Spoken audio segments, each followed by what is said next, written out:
윤석열 대통령 탄핵 심판이 마지막 변론을 남겨둔 상황에서 전국의 또 하나의 변수가 이른바 명태균 씨에 관련된 수사인데요.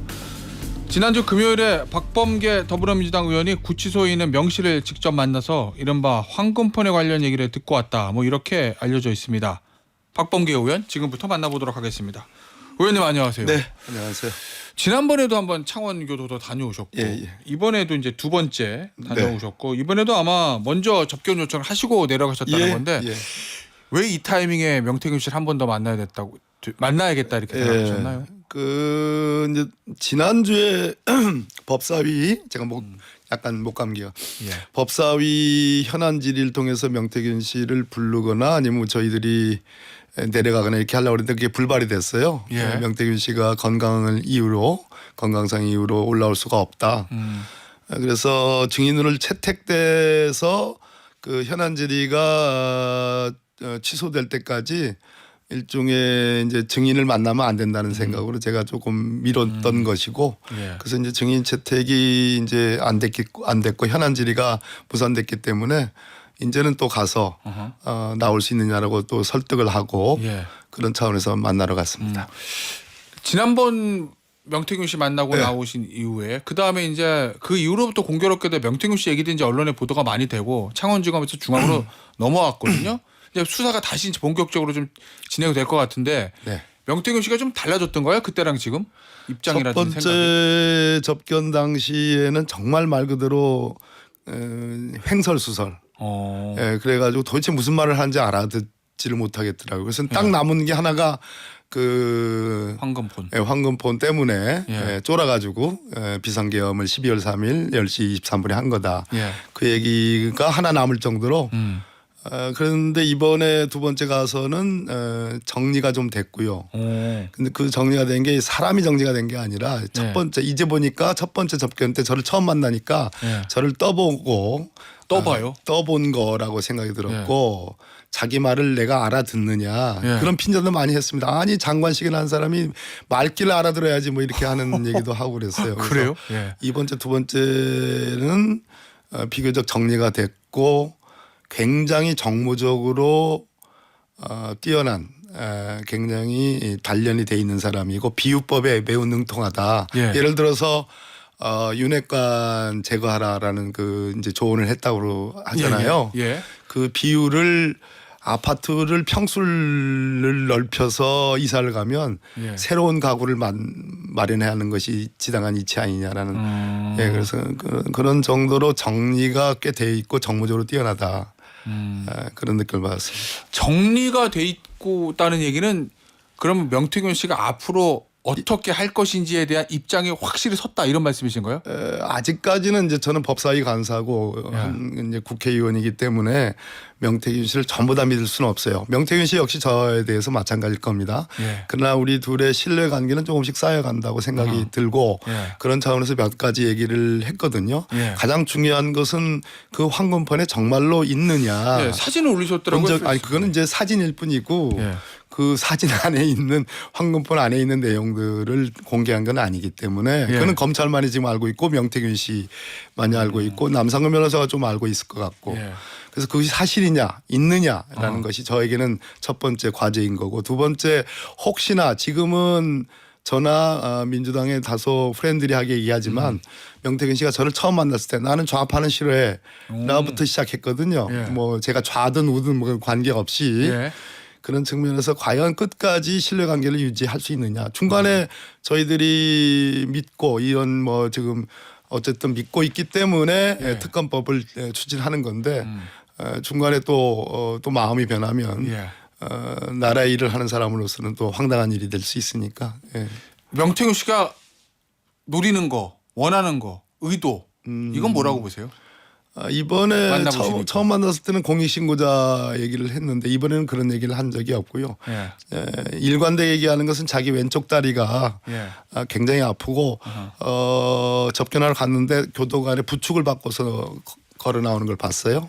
그래서 수술을 해야 된다 하는 그런 점은 아주 굉장히 많이 얘기를 했었습니다. 혹시 예를 들면 명태균 씨 입장에서 본인한테 도움을 받았고 본인이 도움을 준 사람들이 자기를 지금 외면하고 도와주지 않는 것에 대한 복수, 뭐 보복 이런 것도 있다고 보세요? 명태균 씨가 저에 대한 신뢰를 조금씩 쌓은 결정적인 이유는 특검법을 추진했다. 1차 접견한 이후에 별 내용도 많이 안 했는데 예. 특검법이 추진되어 간다는 것을 굉장히 좋아했고 그 기초에는 민주당으로부터 뭐 플러스적인 그런 것을 받는 거 이전에 예. 본인과 관계를 쌓았던 정말 깊은 관계를 쌓아서 도움을 줬던 사람들이 고소 고발을 하는 그 사태에 대한 굉장한 분노였습니다. 네. 의원님. 예. 이 황금폰 3개하고 이제 USB 좀 독특하게 생겼던데 예. 요 사진은 의원님이 실물 보고 찍으신 거예요? 실물은 아니죠. 실물 있으면 벌써 제가 그걸 어서 받으신 거군요. 예, 그렇습니다. 사진입니다. 명태균 씨 측으로부터. 그건 뭐 출처는 말씀드리기 좀 그래요. 아니 지금 보니까 이 페이스북에 글 쓰신 거 4문장 예. 쓰셨던데 이게 이제 명태균 씨가 했던 얘기 같아요. 예, 의원님에게. 예. 카피본이 있다. 수사는 이미 끝났다. 어느 시점에 터뜨릴 것만 남았다. 네. 요 얘기를 그냥 제가 문장만 보면 검찰이 다 알고 있고 예. 그럼 검찰이 언제 어떻게 공개하느냐 보는 거고 카피본이 있다는 얘기는 검찰이 이거 공개 안 하면 내가 터뜨릴 수도 있다 뭐 이런 얘기 같은데 맞아요? 제가 터트릴 수 있다라는 거는 지금 특검법 추진 예. 민주당한테 계엄 전에 예. 민주당한테 12월 2일 날이죠. 계엄 전날 민주당한테 이 저 황금폰을 줄 수도 있다. 주겠다. 예, 맞아요.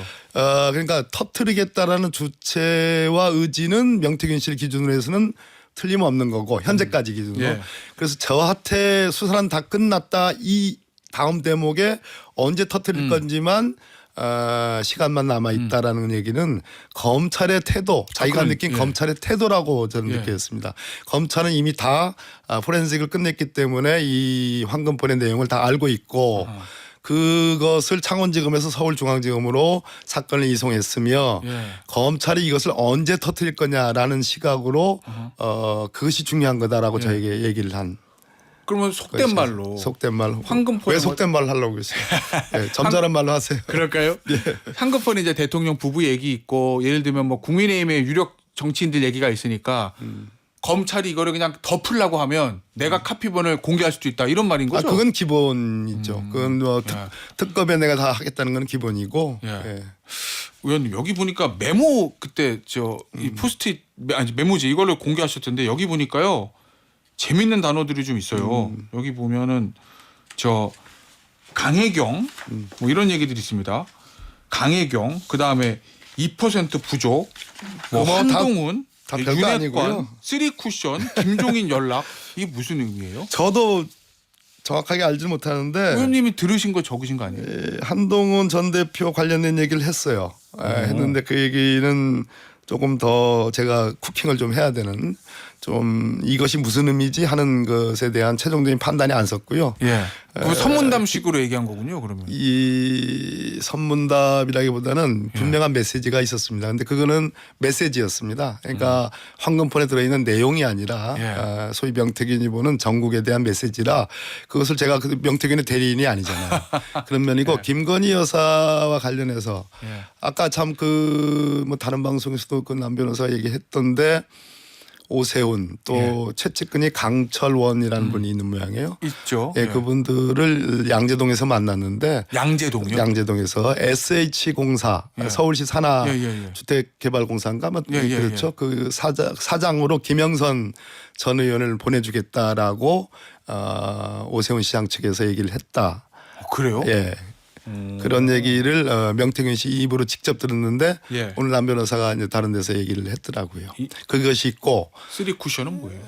한번 이렇게 우회로를 3쿠션. 예. 오세훈 나경원 이런 분들이 좀 미움을 좀 받고 있다. 뭐 이거가 관련된 내용들인데 뭐 그건 이게 뭐 비리도 아니고 정치권의 얘기니까 다만 제가 궁금한 점 지난번에도 이제 쫄아서 얘기를 했으니까 결국 그 얘기는 김건희 여사와 관련해서 제가 물어봤습니다. 계엄과 관련이 있느냐. 지난번에는 계엄을 왜 12월 3일에 했다고 보느냐에서 쫄아서 했는데 김건희 여사가 계엄과 관련이 있다고 보느냐라는 점에 대해서 있다고 본다. 이유는 뭐냐. 이 사람이 그 문자를 주고받는 내용 12월 2일과 3일 날 그 국정원장하고 그것을 아는지는 모르겠습니다만은 자기는 계엄이 성공했다면 1호 처형될 사람이었다. 자기가요? 자기가 씨가? 1호로 처형될 사람이다. 그리고 그리고 윤 대통령을 가리켜 장님무사라고 했고 김건희 여사가 그 위에 있는 사람이기 때문에 객관적인 사정으로 국정원장 조태용 국정원장과 12월 2일 날 문자를 김건희 여사가 줬고 다음 날 홍장원 조태용 원장이 문자를 답을 했잖아요. 이런 걸 다 엮어 볼 수가 있잖아요. 그래서 명태균 씨는 12.3 비상계엄에 김건희 여사가 관여되어 있다라고 이렇게 얘기를 했었습니다. 아, 그래요? 알겠습니다. 이건 일단은 명태균 씨의 주장입니다. 네. 주장입니다. 주장입니다. 예. 지난번에 그죠 첫 번째 접견 다녀오셨을 때도 메모해 놓으셨잖아요. 그때 이제 방송 끝나고 얼핏 이렇게 보여주셨는데 제가 슬쩍 보니까 방송이 끝나가지고 질문을 못 드렸는데 인현왕후 이거 장희빈 인현왕후 할 때 그 인현왕후잖아요. 그 단어가 써 있던데 그때 그거는 왜 적으신 거예요? 제가 그래서 김건희 여사 관련된 걸 지속적으로 묻고 있는데 사실은 그게 제일 관심사이거든요. 뭐 홍준표 오세훈 시장보다는 의원님 입장에서 홍준표 시장은 뭐 제가 다른 데서 얘기를 했지만 아무튼 주선에서 뭐 만나게 했다 이제 그런 얘기했었죠. 그거 말고 인현왕후는 명태균 씨는 김건희 여사에 대해서 아주 복잡한 감정을 갖고 있다는 느낌을 가졌습니다. 한편으로는 좀 위해 주고도 싶고 한편으로는 자기가 지금 얘기하는 배신감을 느끼는 사람들과 관련돼서 이 정권에 대해서 굉장히 배신감을 갖고 있는데 그 원인으로서의 김건희 여사가 자리 잡고 있다는 것은 분명히 알고 있는 거고 그런 속에서 인현왕후라는 얘기가 나왔는데 그 첫 번째 얘기입니다. 민주당이 또는 야권에서 김건희 여사를 설피 건들면 설피 건들면 오히려 김건희 여사를 복권시키는 그런 꼴이 될 수 있으니까 잘해라 현명하게 뭐 그런 취지의 발언입니다. 그래서 첫 번째 만났을 때 그 얘기를 했고 두 번째 만났을 때 여전히 그럼 김건희 여사의 황금폰이잖아요. 시작이 황금폰의 내용의 시작이 김건희 여사 아닙니까? 공천 개입. 그럼 김건희 여사에 대한 생각을 어떻게 또 갖고 있냐는 걸 묻고 싶어서 비상계엄에 관여됐다고 보냐 그랬더니 관여돼 있다고 생각한다. 그런 측면에서 복잡한 어떤 정서, 감정이 있다고 생각을 해요. 그럼 의원님 인현왕후가 이제 뭐 폐비됐다, 복권됐다, 뭐 요 과정들 김건희 여사가 그렇게 될 수도 있다.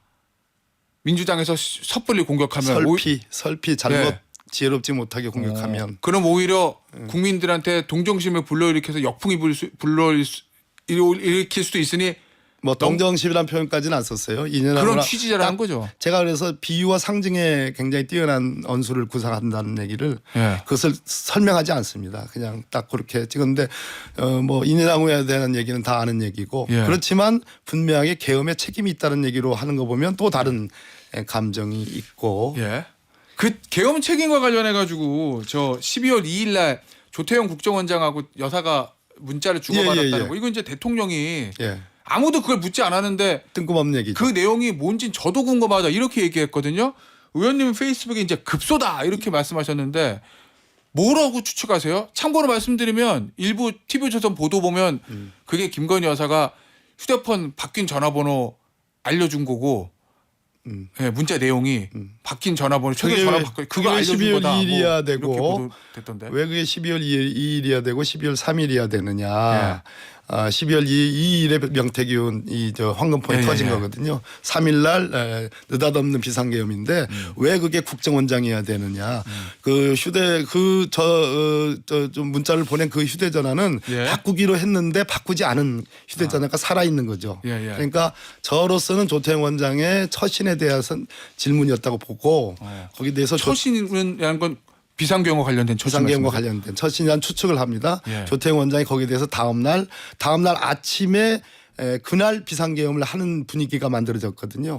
거기에 대한 답장이라고 보여지는 거죠. 그러면 의원님, 의원님 추측으로서는 김건희 여사, 조태용 국정원장 다 대통령의 비상계획 사실을 어느 정도 알고 있었다 이렇게 보시는 거예요? 조태용 원장은 이미 3월 달부터 대통령과 뭐 사령관들 그 모임에 참석한 적이 있는 사람이었습니다. 본인은 다만 만류했다라고 주장을 하는데 그게 만류인지 외교적 어떤 그런 스탠스였는지 그거는 불분명합니다. 그렇기 때문에 당일날 홍장원 1차장에게 패싱당한 결정적인 이유이기도 하다고 저는 생각을 합니다. 알겠습니다. 김건희 여사도 관련이 있다고 보시는 거고 명태균 씨도 마찬가지고. 추론적으로 그렇습니다. 명태균 씨 입에서 그렇게 얘기를 했습니다. 아니 근데 오늘 또 저 의원님도 오세훈 시장하고 네. 명태균 씨의 관련성을 이거 명태균 씨가 말을 전하신 거예요. 의원님의 얘기가 아니고. 그렇습니다. 뭐 양재동에서 만나서 뭐 SH공사 사장 자리에 김영선 전 의원을 임명하겠다라고 오세훈 시장이 얘기했던 얘기. 요거 명태균 씨 주장이니까 아직 오세훈 시장 측에 반론이 있으면 저희가 물론입니다. 전달해드리겠습니다. 저 역시 마찬가지로 명태균 씨의 얘기고 또 남상권 변호사가 그 부분을 또 보충해서 한 얘기이기 때문에 제가 이렇게 실명을 섞어서 얘기를 하는 겁니다. 반론 있으시면 얘기해 주십시오. 아니 기본적으로 만난 횟수라든지 뭐 그 후원자와 관련된 돈 얘기 관련해 가지고 오세훈 시장 측에 지금까지 나온 반응을 보면 본질 몇 번 만나느냐 이거는 본질을 흐리려는 시도다. 곧 제2의 생태탕 문제다. 결국 여론조사가 누가 받았냐는 건데 우리는 받지 않았다. 당시 후보는 이 얘기거든요. 네, 그것이 반론이라고 생각합니다. 그러나 저 역시 이 명태균 씨 아까 제가 신뢰의 문제를 얘기 드렸죠. 법사위 간사로서의 직함을 얘기 드렸고 객관적으로 검증해가는 과정이니까 얼마든지 반론하시고 또 명태균 씨는 명태균 씨대로 제가 또 설득을 해서 추가적인 얘기들 또 듣도록 하겠습니다. 저 창원에서 법사위가 열리면 본인이 출석하겠다 뭐 이렇게 얘기했다는 거잖아요. 네. 민주당 지금 계획 가지고 있습니까? 현장 이번 청원에? 주는 25일 날 내일 이제 마지막 헌재 탄핵 심판 마지막 변론 종결일이고 그 다음 날이 이제 우리 명태균 특검법을 상정해서 통과시켜야 되는 날이기 때문에 이번 주 법사위는 법안 통과에 바쁩니다. 그래서 내려갈 틈은 없고요. 그러나 다음 주라도 그 다음이라도 그것은 추진할 예정입니다. 아, 계획은 있으신군요. 아니 지금 검찰 수사가 창원에서 서울로 올라왔잖아요. 이제 그걸 가지고 검찰이 그래도 수사 의지가 있다. 김건희 여사를 소환하려는 거 아니냐. 국민의힘의 유력 정치인들도 수사 대상이다. 뭐 이런 얘기 하던데 어떻게 보세요? 검찰의 수사 의지에 대해서는? 수사의지 창원지검을 기준으로 볼 때 수사의지 없는 거죠. 창원지검 없는 거고 수사 결과 발표해서 정말 실망스럽잖아요.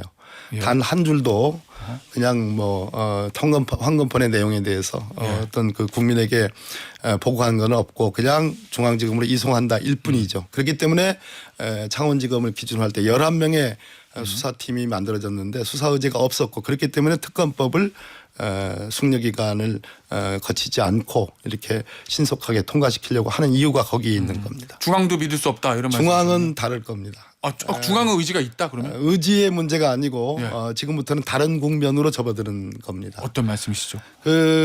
아무튼 그 얘기는 제가 조금 더 고민을 해봐야 되는 것이고 명태균의 얘기와 관련해서 명태균 씨의 얘기와 관련해서 오세훈 시장이든 홍준표 시장이든 얼마든지 반론을 하십시오. 그 반론을 제가 그 반론이 합리적으로 설득력이 있으면 명태균 씨에게 되물을 것이며 확인을 하겠습니다. 그리고 그럼으로써 근거들이 저는 나올 것이라고 생각을 합니다. 의원님 그러면은 창원지검은 수사 가지고 있던 대통령이 어쨌든 현직에 있을 때니까 수사 의지가 없었는데 지금은 대통령이 탄핵을 앞두고 결과는 모르지만 탄핵 과정이 있으니까 중앙지검이 다른 생각을 할 수도 있다. 수사를 대통령과 김건희 여사 그다음에 지금 조기 대선에 열리면 민주당의 이재명 대표가 유력하니까 국민의힘 쪽에 강력하게 수사를 할 수도 있다. 뭐 이런 말씀이신 거예요? 뭐 취지에 동의하지는 않습니다만 중앙지검 대검의 지위를 받게 되겠죠. 지위의 강도의 문제긴 한데 중앙지검 수사팀이 명태균 황금폰에 대한 수사 의지는 있을 겁니다.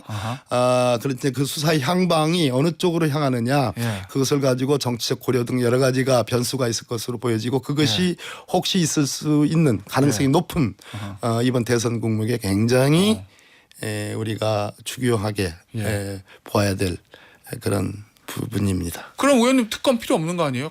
중앙지검이 수사를 할 것 같다고 보시니까. 그것이 결대로 제대로 아무런 정치적 고려 없이 대선과 관계없이 한다면야 그렇지만 그렇지 않을 가능성이 여전히 있기 때문에 특검의 필요성은 매우 큽니다. 근데 거부권 행사하고 국민의힘에서 이탈표 많이 그건 관계없습니다. 언제나 특검을 거부할 때 비상계엄이 나왔습니다. 새로운 어떤 정치적 변형 예. 새로운 어떤 변화 예. 그것은 항상 특검을 거부할 때 벌어지는 일입니다. 알겠습니다. 마지막으로 이거 짧게 네. 짚어보죠. 국민의힘에서 윤석열 대통령 측에서 대통령 지금 불법 구금이라고 구속 취소해야 된다고 하던데 어떻게 보세요? 이미 그거? 다 서울중앙지법 서부지법에서 이미 다 법률적 판단을 다 받은 사항이고요. 그 뭐 압수수색 영장 통신영장 서울중앙지법에 청구했다가 했던 걸 가지고 마치 체포 구속영장에 문제가 있는 것처럼 윤석열 측에서 이렇게 얘기하는데 다 거짓말인 게 드러나지 않습니까? 공수처가 체포 구속영장은 서부지법에 한 게 유일하다라는 그런 해명으로 이미 다 끝난 문제, 불법 구금의 문제는 아닙니다. 알겠습니다. 네. 오늘 인터뷰 여기서 마무리하도록 하겠습니다. 지금까지 더불어민주당 박범계 의원이었습니다. 의원님 감사합니다. 네, 고맙습니다.